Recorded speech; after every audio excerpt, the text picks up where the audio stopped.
Good afternoon. My name is Syed Tariq Anwar. I'm a professor at WT, and today we are very fortunate to have two distinguished guests from our area. Amarillo National Bank. It is a 100-plus-year-old bank, and many of you know the brand everywhere you go in Amarillo and beyond, A&B. And they are also in Lubbock and Dallas and many other places. But let me introduce you to our distinguished guest. Pat Ware is over there, and he's vice chairman of Amarillo National Bank. And then Mr. William Ware is here. He's chief executive officer. Basically, they are our Amarillo's walking billboard, I can tell you. Wherever you go, you see their name. But over there, we have Dr. Robert King. He is my colleague, and he arranged their talk, and we are thankful to him and the college. But at this time, I will invite William Ware because I want him to talk about a 100-plus-year-old brand. It is a brand, it's a bank, it is one of the most important, and they have gone way beyond Amarillo. So this is where we would like to know, how did they do that? Lubbock, Dallas, Bryan, many places. And so at this time, let's give a warm welcome to William Ware. And Thank you. Appreciate it. before we start, I just want you to know that this was also in cooperation with American Marketing Association. If you are a member, it has 30,000 members nationwide, and we have a chapter on WT. So thank you for coming, members who are from Amarillo. So William? Great. Thank you, Anwar. Appreciate it. And thank you, Dr. King, for putting this together. Y'all are so nice to reach out and partner with our bank. Our bank loves coming down here because we believe in what WT is doing. It's got some of the finest professors and finest programs in the region, and it's producing some of our most valuable employees. So please remember to sign up at the bank when you graduate. We'd love to hire you. And know that you're at a wonderful institution that continues to get better every single year. As you can tell, my brother and I, we ran down in the rain because this means a lot to us. Your class is important to us, but we also learn from you all. In fact, in years past, we've taken a lot of advice, critiques, and ideas from these presentations. So we want these presentations to be two-way. We also want you all to walk away thinking maybe you learned something today. I want you to have fun. I hope this is a little different than your typical day in class. And also, we're really proud of what we get to talk about, but we want to hear from you. I'll talk a little bit about how the brand has survived. I'm a marketer, so I can talk marketing all day. And then my brother is the economist. And if you want to get into more topics related to the economy, we can do that as well. So those will be some of the topics we'll cover today. And we'll be fairly brief, and then we want Q&A. So be thinking of questions you have for us. We're really good at answering questions, especially if they have opinion in them, not necessarily fact. But my name is William Ware. I appreciate Anwar introducing us. Pat and I try not to tell anyone our titles because we talk about in a family business, titles don't mean anything. Another thing that happens around our shop is team environment. So although titles are important, personally, we want everybody to know they're a part of the team. And so wherever you land, wherever you go to work, I want you to know that it's important to try to be promoted. It's important to try to work your way up through an organization, but team matters way more than title. So you'll never hear Pat telling his title. In fact, he took his name off of his title off his business card because he didn't care about his title. We believe in the assist, and we believe in teamwork. And there's another little secret. So we talked about being a 130-year brand and how did we get here. Our joke is everyone else sold out. And so we go with that one a lot. Another reason is we focused on the one thing that is most important to us, and that's our customers. In every business class you have, and nothing against the business school, they're going to talk about business. Their goal is to make money, right? We know that. But the money's got to come from somewhere. And if you're allowed to focus on the customer, the business works better. We're allowed to because we have no outside shareholders, no outside board. We're one of the largest family-owned banks left in the country, and we're that way because everyone else sold out. We're not any smarter than anybody else. But it allowed us to, instead of focus on Wall Street and the analyst and the shareholders and the board, we get to focus on that one thing, and that's the customer. So relationships matter. Long-term thinking matters. No matter what business you go in, if you stay in marketing or if you go into business, you got to remember where that money comes from. It doesn't come from the board. Yeah, the shareholders finance the company, but where does the revenue come from? That's the customer. So if we get to focus on that, everything else falls into place. The second thing we've done, and we've been very fortunate to do, is we've hired the best people. We focus on personality. We have a meritocracy where if you're good, you stay, and if you're not cutting the mustard, there's other banks. So we want you to work hard. We want you to be good at it, but we'd rather you have a good personality than be really good at your job. That's how I got hired. I wasn't a good banker, but they like my personality. So those two things, customer and the team. And it's fared really, really well. We've expanded all over the state. We're now in Lubbock, Bryan College Station, Fort Worth, Austin, and San Antonio. And we've gone where our customers want us. And we bought a bank in Lubbock that happened to have points around the state. And when we got to these other markets, we tried to use their name, which was Commerce National. We weren't moving the needle. We tried a new name, A&B. Didn't mean anything. It had our logo, but it didn't have our name. Then we just said, you know what? People know us as Amarillo National Bank. Our customers said, why aren't you Amarillo National Bank? The employees said, why aren't you using Amarillo National Bank?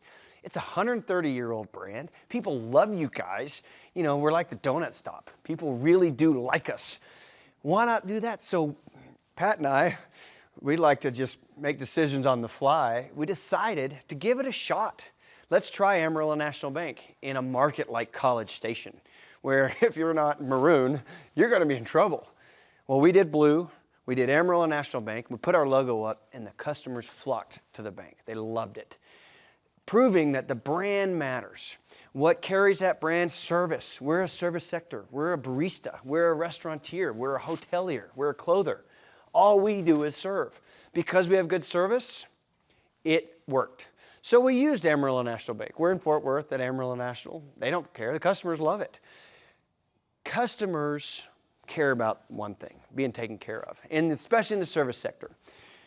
Really, restaurants, doctors, lawyers, hotels, we all serve. We follow industries around. We're in Amarillo to serve. We follow the cattle industry here because we knew it was going to be big and we knew it was going to last long. But we're here to serve. And every employee at the bank knows that. We're not better than the customers or smarter. But because we serve them, they love it. And that's our brand. Number one, when they hear our name, we want them to know that they're going to be taken care of. Money is emotional. You have food, you have money, and your hospital, and your church, you know, and your vet. Those are emotional products, emotional services, connections. And we know that. So when you come in and you're overdrawn, when you come in and you need help with your mortgage, you're past due on your car payment, or you want to buy a $100 million business, you want to be taken care of. So that's how we've lasted 130 years, is you just take care of the customer. Now, don't tell the other banks that. I know there's other banks that help you out. You're going to see people from other banks. That's our secret. So and you can write it down, but keep that the secret. Just put them first and you win. So the beauty of the brand is stick to it. Don't ever deviate from it. A lot of these brands try to do the latest fad, the latest trend. They might even focus on a movement. But is that what you're selling? Are you selling a trend? Are you selling a movement? No, we're selling a service. We rent money. Here, you borrow this money, you pay it back. Here, we'll help you buy a house. You just got to pay us back. We'll get you your car. You just got to pay us back. We'll take care of your money. No one will steal it. You can invest it with us. We'll pay you interest. It's a service. So if you stick with what you know, you can make it 100 years. You don't need to go with the latest fad and the latest trends because service matters more than that. So that's what's helped us. We don't care about where the nation stands politically. We don't care about what the latest, greatest trend is. If the customer needs help, we help the customer. We don't care who they are. Any walk of life, we want to bank everybody. A lot of companies have demographics. We don't focus on demographics. Okay, we want 18 to 85. Yeah, it's a broad spectrum. Yeah, we do have products for all those demographics, but we want everybody. We want to be the low-cost provider of quality banking services from 18 to 85. Yeah, it's a big net. So how do we do that? We try not to have too many products, try to keep it easy for the team to sell, but also whatever the customer wants. I went to a hotel in Mexico that's rated #1 on TripAdvisor. And I said, how do you do it? And the manager said, we just say yes. We don't say no. If the customer wants something delivered at midnight, we deliver it at midnight. It's that simple. So I hate divulging our secrets because someone's going to figure it out, and maybe someone's going to be better than we are. But that's why our brand has lasted. People can trust us. We take good care of them, and we just focus on the customer. That being said, I'm a marketer. One other thing we do pretty well is we like to have fun in our marketing. Our message isn't super researched. We don't have super expensive budget. We don't use the fanciest production company in the country. We've actually used a lot of WT grads in our video production. But what do we do different? We cut through the clutter and we make it funny. So what are some of the ads that you all have seen that you like? Anybody in here have a certain ad campaign that stuck out to them? Yep. There was a PlayStation 4 ad, though I still don't use PlayStation 4. Yep. I'm a good PC person. But they had this thing where they had like this scene as there's this song that's talking about sharing is caring and caring is sharing, and it shows people having fun in war zones, such as hopping through various different things. Yep. It was hilarious. So you liked it because it was funny, and it stuck in your mind, even though she's not a gamer. Anyone else? Another ad campaign that you like? I remember during the Super Bowl they had that ad where the QR code was bouncing around, and when it finally landed in the corner, they got like an insane amount of, I think it was like a crypto company. It was cryptocurrency. All right, anybody else? I enjoy y'all's money slips. I always got something to say on it. Okay, so you're picking up on a theme here. There's two things that just happened just now. One, this cryptocurrency, who was it? It was some trading crypto share. They cut through the clutter. It was the first time anyone ever done an ad without anything in it. The ad said nothing. A car company tried that in the 80s and it bombed. But this, you could scan it and figure it out. That's cutting through the clutter. And two, you remember this ad because it was funny. You remember our money slips because they're funny. So that's what we do. It's got to be different. Anyone could be a banker, which is why we got hired. But it's got to be different. It's got to be funny. So we use humor in everything. We try to go easy on our competition unless they want to compete, then we shoot at them. But we like to make fun of them in a light manner. But we also like to make the customer smile. We have rugs when you walk into the bank. It says, nice shoes. It says, hey, you again. Or fresh banked goods. There's no such thing as a banked good, but it's just to make you smile when you walk in. The money slips. We said, got my mind on my money and my money on my mind. All right, that was just sure. Marketing, you say whatever you want as long as it makes you laugh. Our ads want to be funny because banking is so boring. And we had this conversation one time we made a Super Bowl ad, and I knew my dad was going to be out of town. I said, let's go crazy with this ad. Let's go as far as we can. Let's make it let's do something we never would have done. So they did a Wild West ad, comparing the Wild West from the 1800s to where we are today. And the tagline at the end was, we're boring as hell, but we're here to stay. And it was me and the director saying it behind camera, just saying, banking's so boring, let's please make this ad funny, you know? And they had some funny stuff in the ad. But the tag came at the very end of production. Me and the director said, let's just go with it. I was like, my dad's not going to see this ad. It's Super Bowl. We're going to run it once. Yeah, I'm going to get in trouble. But people loved it so much because we were self-deprecating and funny and unique. And yes, banking is boring, but we're here for the long haul, and it was funny. And that ad, we ended up running it for the rest of the year because my dad even liked it. I thought I was going to get fired. But you have fun with your campaigns. Make light of your product or your service in a self-deprecating way. We have a rule around the bank that we want to listen to everybody. You get the best ideas from the team. Sometimes we walk the branches and ask them, hey, what do you want us to sell? What do you want us to say? What's the best ad? Some of our best ideas have come from around the branches. So keep your ear to the ground too. We don't know everything. And then, be flexible. You can't plan out a year's ad campaign because something's going to change during that year. So we've never really planned. We have an idea what we're going to market, but when a bank sells or when the economy tanks, when rates go up, you have to stop everything and you got to change your marketing. So you got to be flexible. So there's a few tips that we have to make it memorable, make it funny, and to cut through the clutter. So there's the brand, there's the marketing, and I'm going to turn it over to Pat for some economics, but we want to set the stage here so you have both worlds. You have economics, you have marketing, and then if you have any other questions, we're happy to talk about any other topic. But it's an honor to be here, and I hope you learned something today. I know we are going to learn something. So I'm going to turn it over to Pat to talk a little bit about economics, and hope he doesn't fire me. Well, like William said, we really didn't have a program to come up in here, but he gave a great introduction to the bank, our philosophy on marketing, and how marketing is really the most important thing you can do in banking, because in effect, all banks do the exact same thing. It's how you get out in front of the customer and present your bank and market it. That's going to give you the advantage. One of our biggest marketing tools is this monthly economic report we put out. We put it out every month.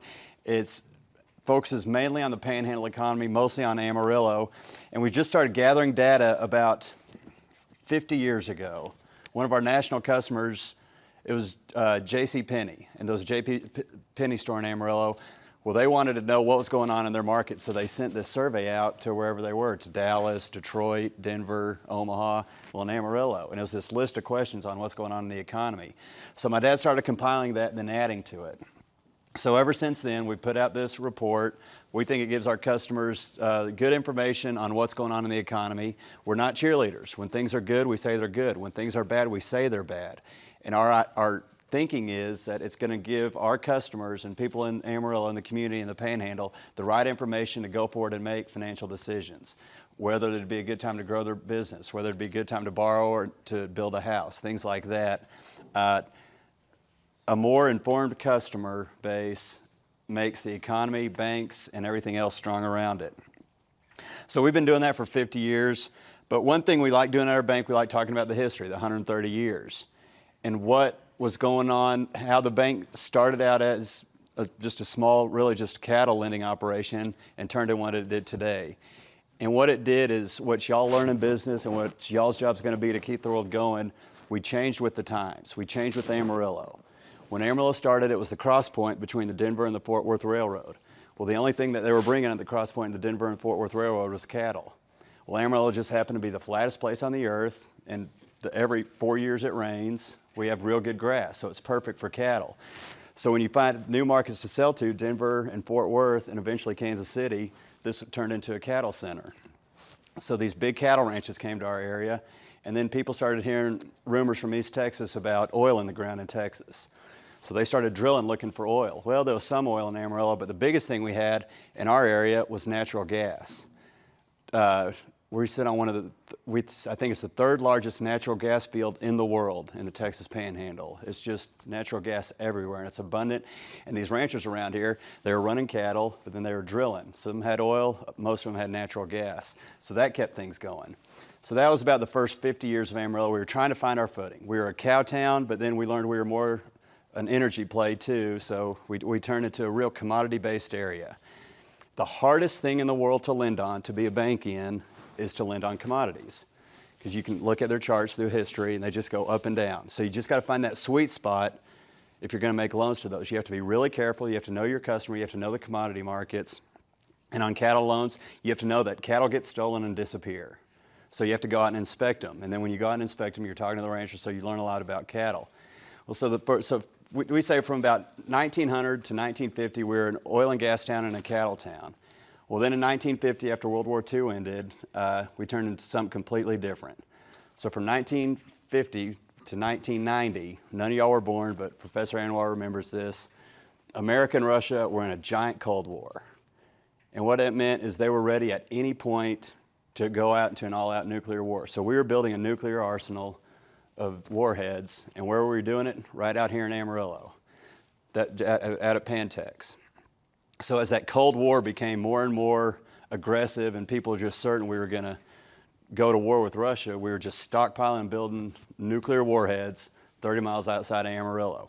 What that did to Amarillo is it attracted a lot of talent, a lot of really smart people from all over the world who knew about science, engineering, and warfare.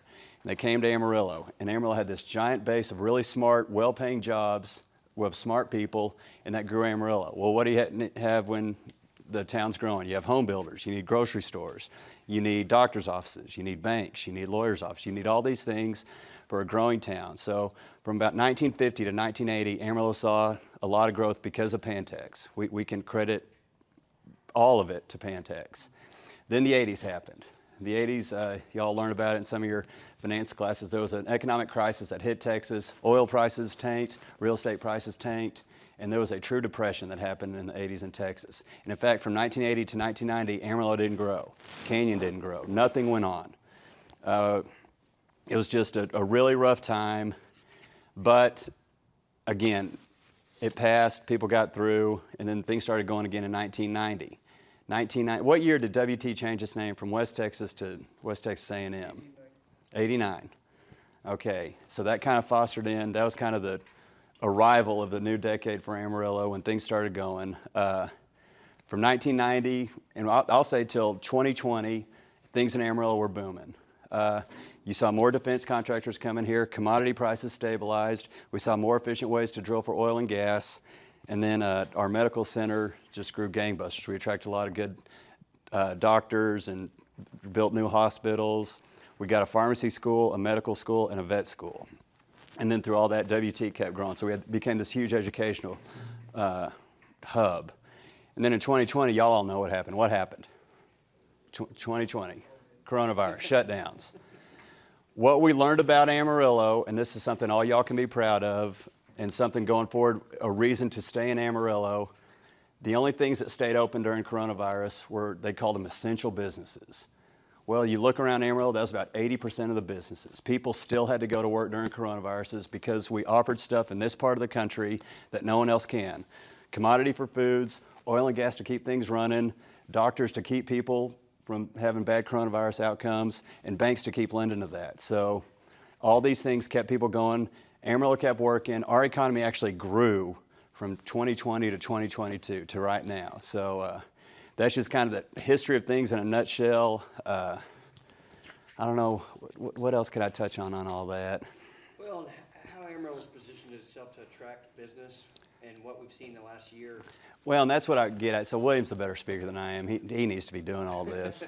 But so what I said, we started out as a cow town, and then we turned into this very diverse, stable economy. Amarillo has turned into just as diverse of an economy as we could, and that was on purpose. We try to attract manufacturing jobs. We love defense contractors. We love large integrated ag projects, whether you're a feed yard, dairy, or packing plant. All these things that a flat landscape with 2 interstates and a good airport can accommodate, we're going to be able to help you business-wise. And then like today when it rains, you drive out around, you head down to Dimmitt and anywhere, and the farmers will just be outside doing a rain dance. This is the best thing that could happen for them, and that's good for everybody in our area. So y'all are in a great spot to be where you are. You're getting an unbelievable education. I think that WT is one of the best business schools in Texas, and I mean that from the bottom of my heart.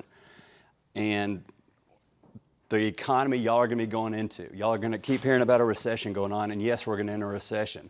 But as always, because Amarillo is so diverse, some cities are going to tank, we might just see a small decline, and we might come out of it before everybody else because there's less leverage, less borrowing in Amarillo, more stable jobs, and a stronger workforce, and that's where y'all come in.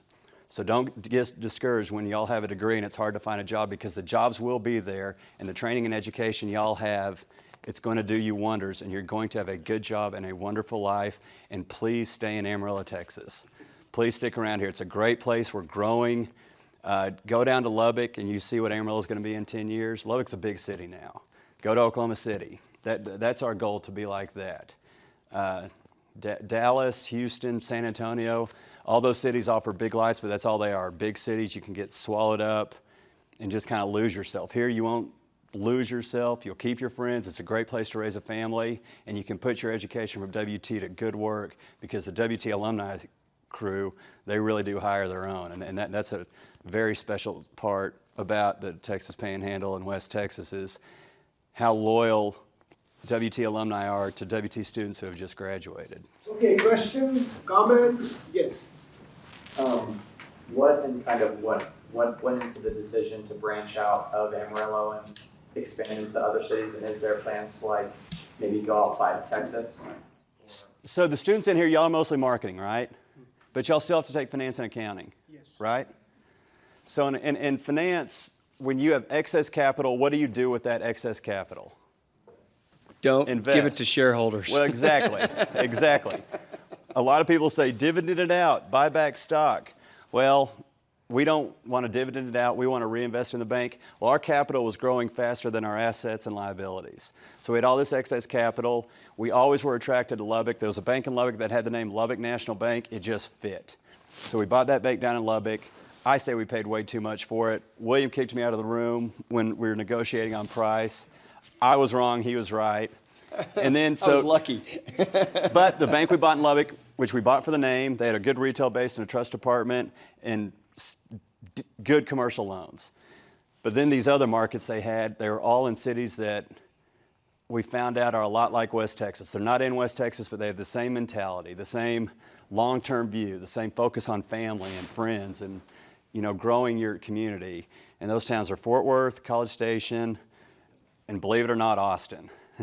As weird as Austin can be, there's some really good business in Austin. So the reason we bought that bank was to grow in Lubbock, and we had excess capital. So on top of that, in Amarillo, because our marketing seems to work and because everyone else sold out, we have a 57.5% deposit market share. The next bank in town was at 14%, and they sold in May. We've had 10,000 new customers from one of our competitors, not to be named, but it's synonymous with joyous. And they were acquired by a bank from out of town, and they converted. And during the conversion, no matter how good your brand is, if you don't take care of the customers during your conversion, they're going to leave. And around here, people are used to being taken care of. That's another thing about Amarillo. We get along, we take care of our own, and if you get bad service, you're walking. So we've seen 10,000 new customers because of a local bank sale. And when you're at a market share of ours in a market like Amarillo with 10 other banks, it's hard to grow. So we were getting pretty full. And anybody watch sports? I know we might have a sports fan in the room. Right here, so what do you notice about sports teams? How does a sports team get better? I get better? Yeah. Like by drafting, like taking with like more players in. Are they always working at their team? Are they recruiting, training? What do they do with the guys that are kind of not playing well or maybe aging out? Do they keep them around? They cut them. See, and they're always looking for talent. They have scouts. So a athletic team that's just like business. Every business out there is doing the exact same things as the Dallas Cowboys. Or, well, they might be working a little harder than the Dallas Cowboys. Proud of them, though. They won, didn't they? Yeah. So what we need to do as a business is we need to be recruiting. We need to be constantly changing to adapt. We're on the field every single day. We're competing. One way to do that is to enter other markets. One way to do that is to grow. You've heard the term shot in the arm. Well, as soon as we bought this other bank, we were in other markets and we were growing. We were learning how to be a better bank. We went into markets with 20 banks, 100 banks, 200 banks, and we went from the 57% market share to the new guy. That was hard. And so we had to play better offense, better defense. We had to shake up some of the teams. We had to say, if you're not going to do it our way, there's a lot of other banks out there. We didn't make huge cuts. But if they didn't want to follow our culture or they didn't want to hustle and run their routes, play their position, they can go work at another bank. They can play on another team. So to get better, you have to grow. If you're not growing, if you're leveled out, what happens? Do you get complacent? It's making money, everything's fine. We don't need to change anything. Complacency is what kills. You think any sports team out there is going to just sit with what they have? So that's what a business is. We're a sports team. And if we don't get out there every single day and compete, we're done. There is another bank that's going to come and wipe us off the planet. We're not guaranteed tomorrow. And because of that, we needed to grow. We needed to go to other markets. We needed to be tested. We needed to learn new ways. We needed to grow to buy the technology and the services to keep up. Remember, we're competing with Chase Bank. They're $2 trillion in assets, so 1,000 times bigger than we are. So how do you keep up? You find partners. There's plenty of financial technology companies or fintechs that do cool things that you will like. And all we can do is partner with them. We can buy their service, or we can buy their business, or we can hire their employees. That's how we keep up. And the only way to keep up is to get bigger. We got to get bigger because we got to spend more money. We spend $10 million a year on technology. It's the only way you can ever survive in this space. But because we want to keep up with payments, we want to keep up with online presence, we want to keep up with the latest in banking. Pat's now raising interest rates in between Fed rate hikes to keep our customers. But the idea is we expanded because we wanted to get better. We wanted to be able to compete. And it's allowed us to find better team members, find a better way to be a bank, grow into markets we never thought we could. And our bank has doubled in size in the last 5 years because of it. And with that extra size, we can spend more on technology, products, services, and people. We're able to hire some of the best bankers in the state because of it. So it's the best thing that's happened to us. We'll continue to grow. He won't let me buy any more banks. So what's the other way to grow? What's the cow joke? Why buy the cow? So we did this. We were at some banking conference. They said, Amarillo National Bank, y'all need to buy another bank. Why don't y'all buy another bank? And my uncle said, one of the wisest things I've ever heard. He said, why buy the cow when you can just milk it from under the fence? so that's what we want to do. We want to grow organically. You're a farmer, you get that analogy. Buying a bank, you get all their baggage. You get their culture and their technology and their service and their reputation, their debt. You get a lot of drag and that you got to fix. If you bought a sports team, you're going to have to clean house. Instead of buying them, well, that's an interesting point, what he just said. He said you have to fix something. We talk about all the customers that came to our bank because Happy State sold out. It wasn't Happy's fault, and it's still not Happy's fault. And I think that's important. Everybody in here knows that. Happy was a strong bank. They were unbelievably good to their customers. They were profitable, and they were growing. And this bank bought them. This bank, Centennial Bank out of Arkansas, they have a history of buying banks, and they're really good at it.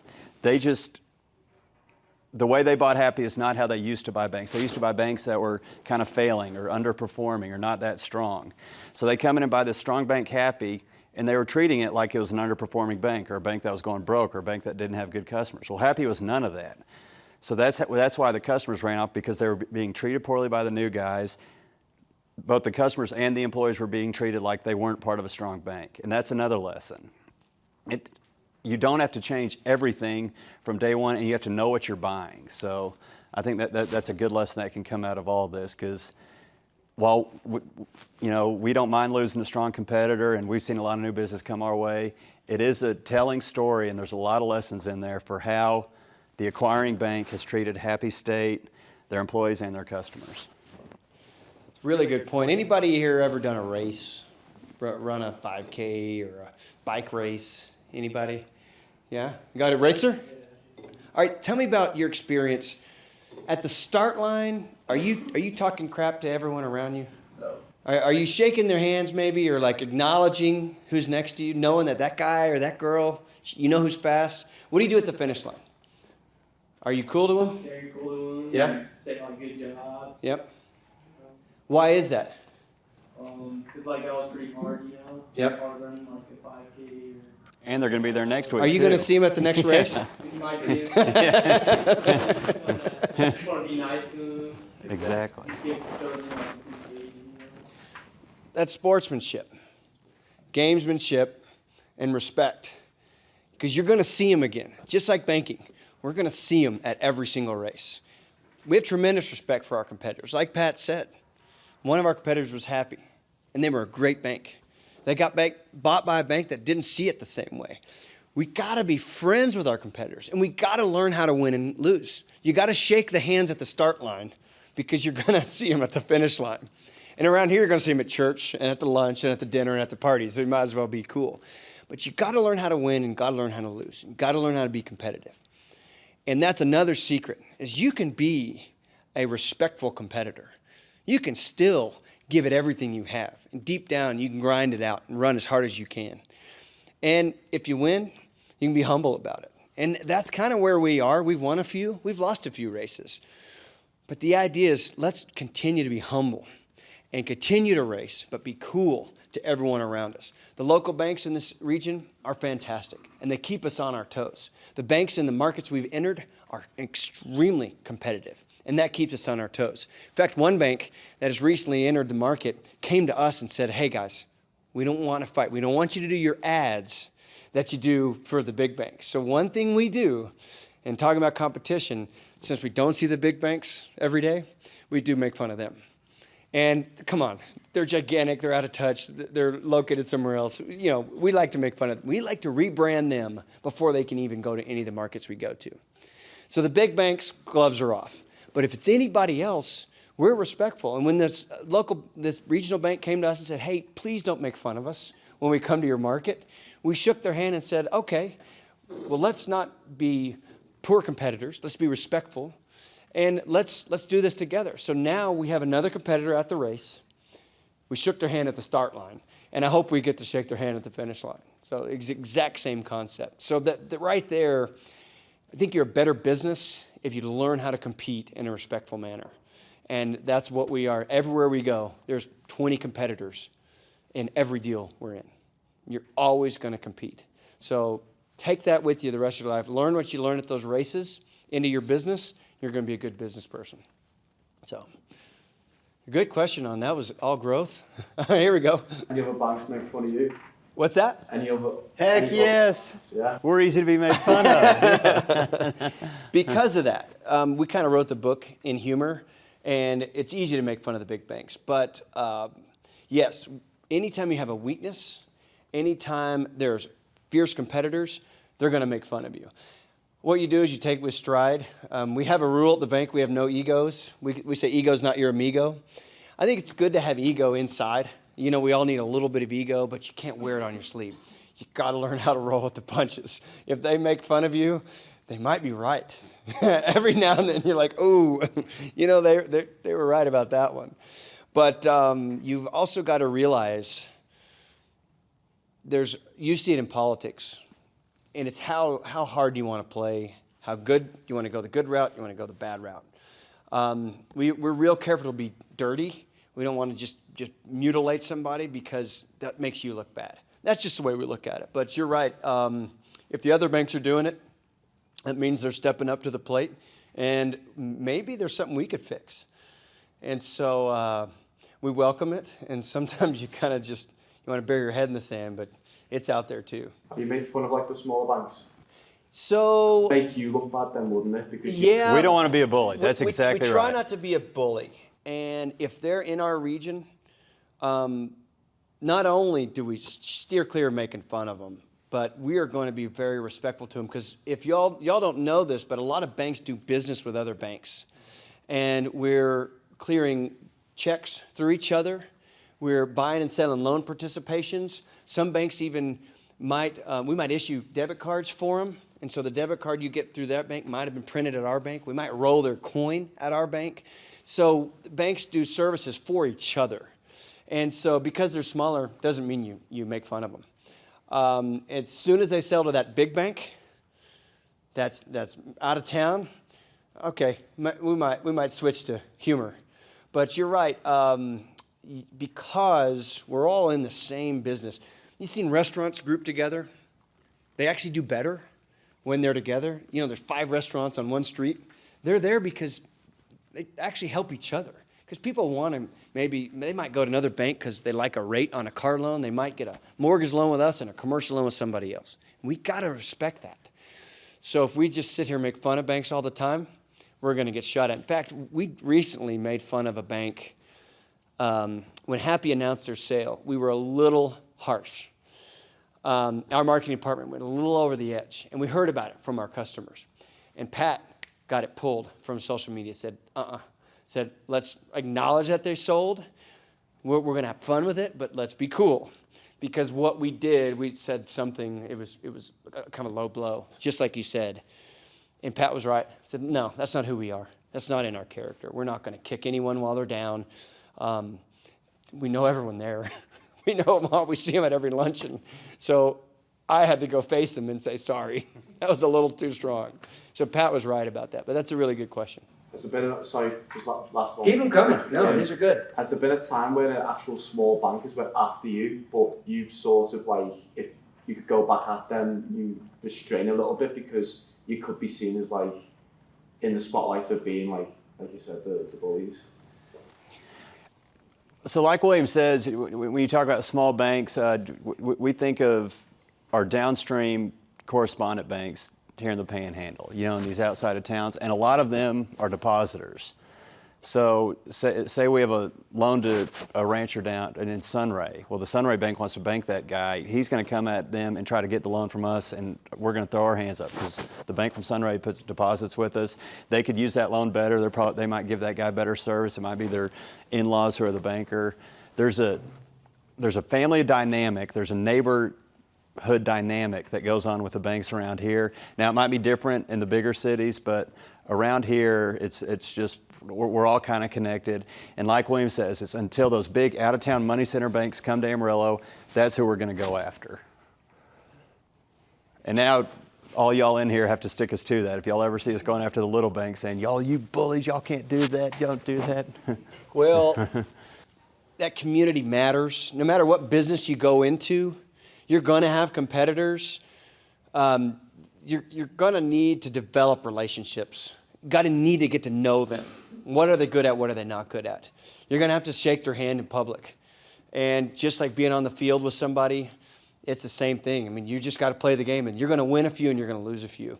There's one instance where a local bank who I'm dear friends with, their chairman, he's a good guy. His new CEO kind of asked one of our employees to come work for him. And it was a little more than just a friendly ask. It was kind of an aggressive ask. We feel like that's kind of poaching. You can't have our employees. You know, banks you can have our customers, but you can't have our employees because it's hard to hire people. We can't find the top employees. We need you all to come work for us. So when we found out that this CEO had aggressively reached out to one of our own who was really good at what they did, we said, okay, we're not going to say a word. We'll just buy back our loan participations from them. And it was $50 million in loans. It was a big amount. We didn't say a word about it. But when our bank called their lending team to buy back those loans, the chairman gets on the phone and calls us like, what is going on? What did we do something to make you mad? I said, no. Your CEO just tried to steal one of our employees, so we decided to buy the loan. He just said, we're not taking your employees. So we have this gentleman's agreement with all the local banks. If employee leaves to another bank on their own, we get it. But it's just, don't steal each other's employees. That's not fair. Now, customers, fair game. You show them a better rate, a better service, better product, they're going to move. So we all got to kind of be attractive. Our team has got to be more attractive. But talent is so hard to find that there's an unwritten rule in the Panhandle about employees. Now, around the state, people are just going to go where the money is or where their culture is.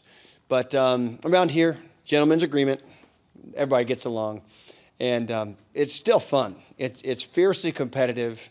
We all really do like each other. We see each other at the gym and at church and at luncheons, so you might as well get along. But good questions. I appreciate that. Right here. I was looking up about your bank, and I noticed like you guys don't have the live chat or all day service, which is kind of like not ordinary for such a big size. Is that like a conscious choice to make like customer relations more personal, or? So there's two parts to that answer, and you want me to? Yeah, go ahead. Okay, so the first part is we want you to talk to a person. So we're one of the few banks our size that haven't adopted AI yet. And we will have we're actually looking at a company that can do live chat. Live chat's AI. It's a computer that's chatting with you. It's not a person. For the most queries, balance inquiries, okay. And we'll have that available to you. but we don't let employees have voicemail. And during business hours, everyone answers a phone. In fact, we're building a call center. We're building branches. Other banks are closing branches because we want a person that you can go to. So service matters there, and a personal connection to a human matters. We're cross-training all of our team members to handle any question on any phone. If the phone rings, you can see it. You can help that customer. On 24-hour service, we outsource a lot of that right now to a call center. We're looking at extending our call center hours and bringing some of that 24-hour service in-house. Our ultimate goal would be 24-hour call center here, where it's a real person, supplemented with AI. But it's not going to be your first point. You're not going to get a phone tree or an AI voice when you call us. Because who's called American Airlines? Tried to cancel an airline ticket. Yeah, right in the back here. Yeah, how long? What's your average wait time? Hour or so? Hours? The phone tree drives you crazy. So that's one thing we can do different. We're not so big just yet that we need a phone tree. We're not so big that AI is the only way to do it. It needs to be an avenue. If you want a quick answer, we want to be there, but we're going to have a person answer that phone. So did I get close to that answer? No, that's exactly right. And, you know, everybody talks about how big they are, and y'all see when y'all get into the work world, everybody's busy. Everybody wants to talk about how busy they are. I can't do it. You're never too busy for the customer. You always want to put that customer in front of everybody. Again, like I said, the customer service, the marketing, the personal touch, that's what separates us from banks, and that's the only thing. So really good question. And as banks change, and I see some of y'all are probably doing mobile banking right now, I can tell, because you're on your phones. So we'd love it that you're banking with us right now. We hope you're saving money, maybe even applying for a loan. So yeah, which is really great. Thank you guys. We'll try to give you preferential treatment for being in this class. But the idea is that we need to be able to do everything on this phone. We're spending big bucks over the next few years getting more and more services on this. So you don't necessarily have to call that call center. We want you to come in the bank when you have a life-changing event, when you need to get a car, you need to get a mortgage, you need to start a small business, or you need to buy your business, your competitors. We want you to talk to a person then. So we partner with a company out of Austin that does our mobile and online banking. They're incredible. They're a tech company. They're geeks. They eat this stuff up, and they gobble up companies all the time. They've been a great partner. And as they grow, we get better. That's the future, is everything you can do in a branch, you'll be able to do here. Give us a couple more years. We're almost there. We got a lot of stuff on this phone in this one app. And it's getting better every year on purpose. And it's getting more expensive. Yeah, Pat doesn't like what we're spending. We used to spend money building branches. You have to spend that money, and that's exactly what I was about to say. Taking out personnel expense, our technology expense is going to converge and cross with our overhead, our operating expenses for our branches. And I think that just shows you on the retail side, that's where it's going. Now on the commercial loan side, you're still going to need a person. You're still going to need an analyst, a loan assistant, and a commercial loan officer making the decisions. But retail, what all y'all are going to want, you're going to be able to transfer your accounts, pay bills, and apply for a loan all on your phone. So how do you pay for all that? What's the one way you can pay for all this? Revenue, growth, right? So we've got to grow our customer base to offset this. It's the only way. Revenue is the most important part of a business. You got to add customers. We got to market to those customers. They got to figure out we have the best service, coolest app, and then get a person. So right now we have 150,000 customers.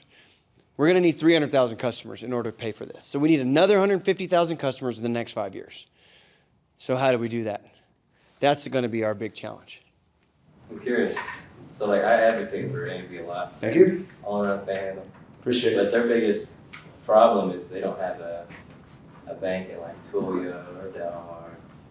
And so I'm wondering why y'all went all the way to College Station when y'all could find more independent. All right. So again, that gets in, there's a rule you can only have so much market share in a concerted area, and we bought the bank in Lubbock for Lubbock, not for the downstate things. We're putting more efforts into the downstate offices than Lubbock, but why we don't go to Tulia, we have dear friends who own the bank in Tulia. Some of our oldest family friends, came to my granddad's funeral. They own the bank in Dalhart, the bank in Spearman, in Mobeetie. There's all banks there. and we just don't want to go in and compete with those banks because they already bank with us. If they come in and have a customer who the loan request is too big, they'll call us. It's not that we're overlooking those markets or don't care about those markets. It's we feel like those banks with those community area banks, they're already well serviced enough. But good question. We get that one a lot. We get asked to put branches in cities pretty much every single week, all over West Texas, and boy, is that flattering. I got to go on Stuart Varney a couple years ago during the Trump tax cuts, and I've always wanted to be on national TV. I always want to be a spokesperson for the White House, you know, the big leagues. And Varney, producer, picks up all these news stories of what people are doing with the Trump tax cuts, and a local media covered what A&B was doing. We were hiring more people, giving more back to the community, and we were improving our branches, so Barney wants to cover, what are you doing with Trump's tax cut? He wants what small businesses are doing. So I get on there and I say, well, Barney, we're going to hire more people. We're going to give more money back to the community, and we're going to improve our branches. And Stuart says, on national TV, why are you building branches? I thought banks were closing branches. And I said, where we're from, people want to go into their bank. They want to go see that branch. And I said, we hadn't touched these things in 20 years. They're due for a refresh. And he said, I've never heard that. And I remember just being taken aback. I wasn't ready for that. But I was also proud to let him know and the viewers know that there are some banks that are investing back in their people and their places in their community. And so that was a fun time. That was my time to shine. That's probably as big as I'll ever get it.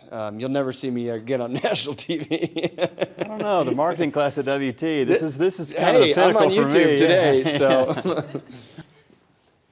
so. oh, right here. I was wondering, with all the changes in the environment, especially in the Panhandle, with more people coming in and businesses, and then there's also the change of the technologies. What is the biggest opportunities and threats for both you and your competitors? What's the biggest concern on your mind right now? Okay. You want me to start? Yeah. Okay. I think the biggest opportunity is business moving to this area. Amarillo has finally positioned itself to attract business because of the educational component. It's the best it's ever been. The business environment is probably poised for the most expansion it's ever seen. We're a manufacturer. People work harder in Amarillo. They're highly educated. They're highly skilled. And we're centered right in the middle of the country. So for logistics, it makes a lot of sense.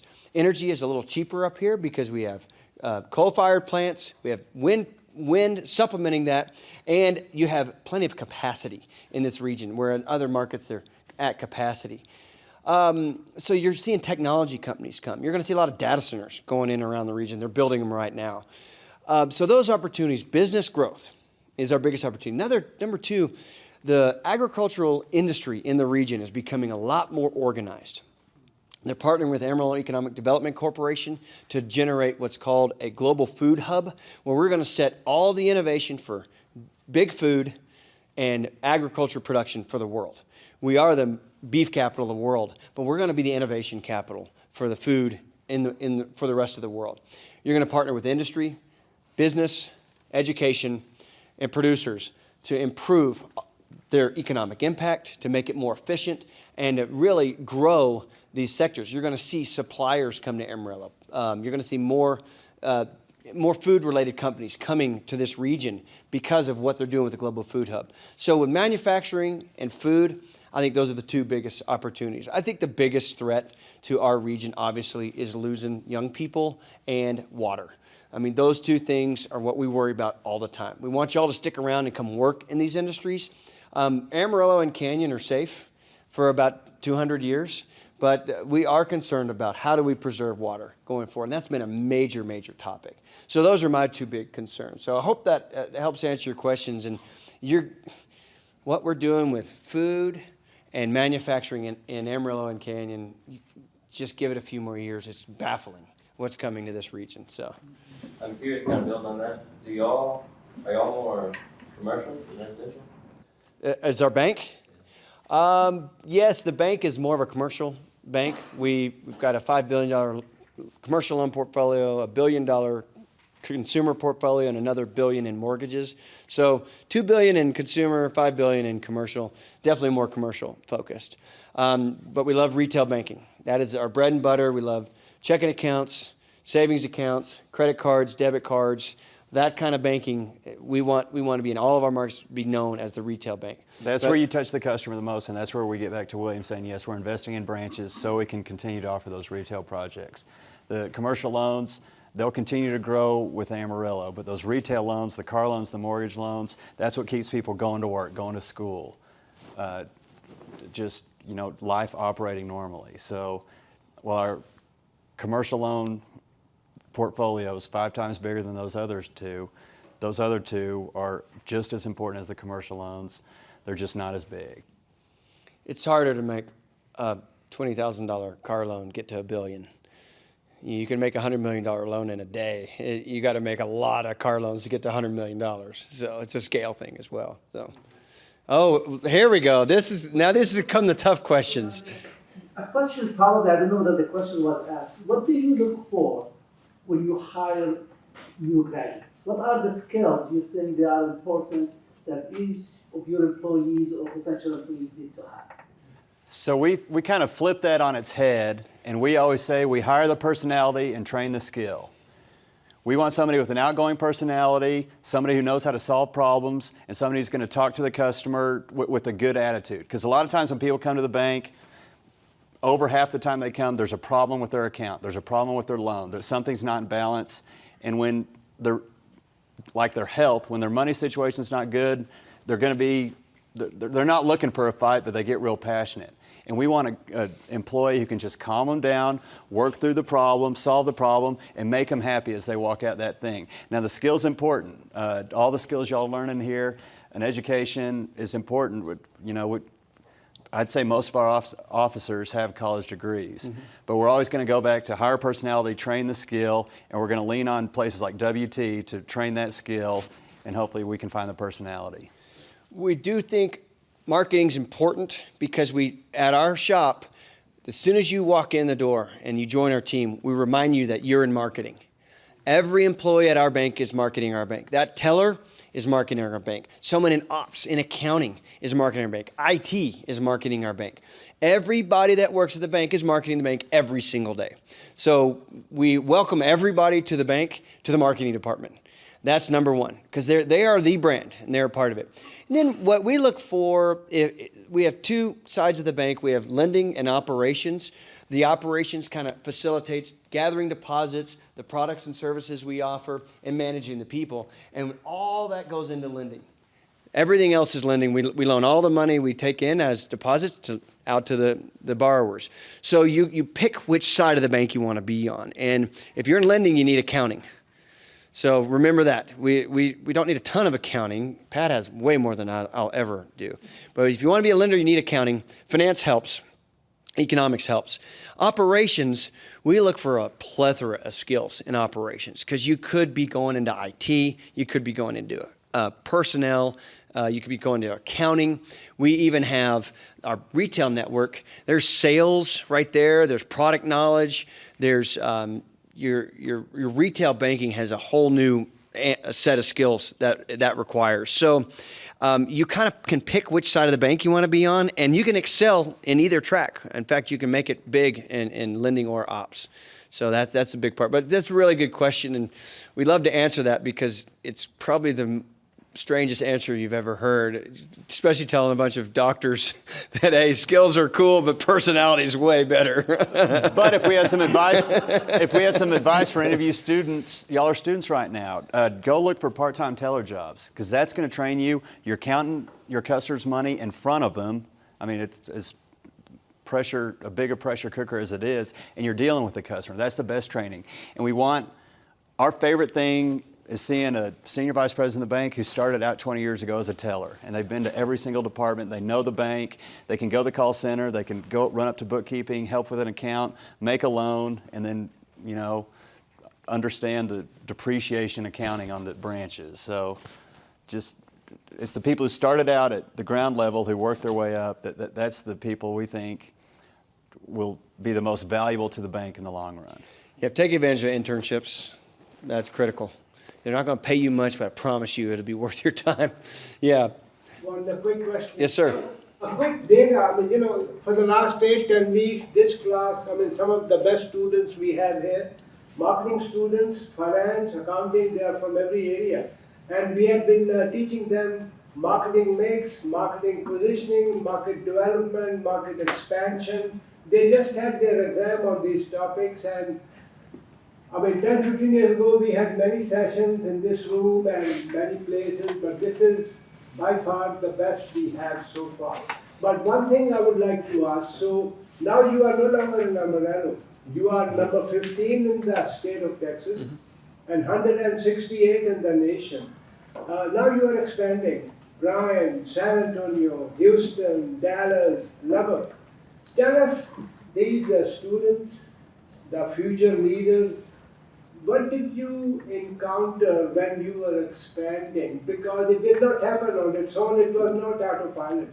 You're right. Any experience comments? Well, first and foremost, we realized we weren't the best bankers around when we entered other markets. We learned real quick that it's extremely competitive and we had a long way to go. Number two, we found the one thing that these other banks were starting to lack, and that's customer service.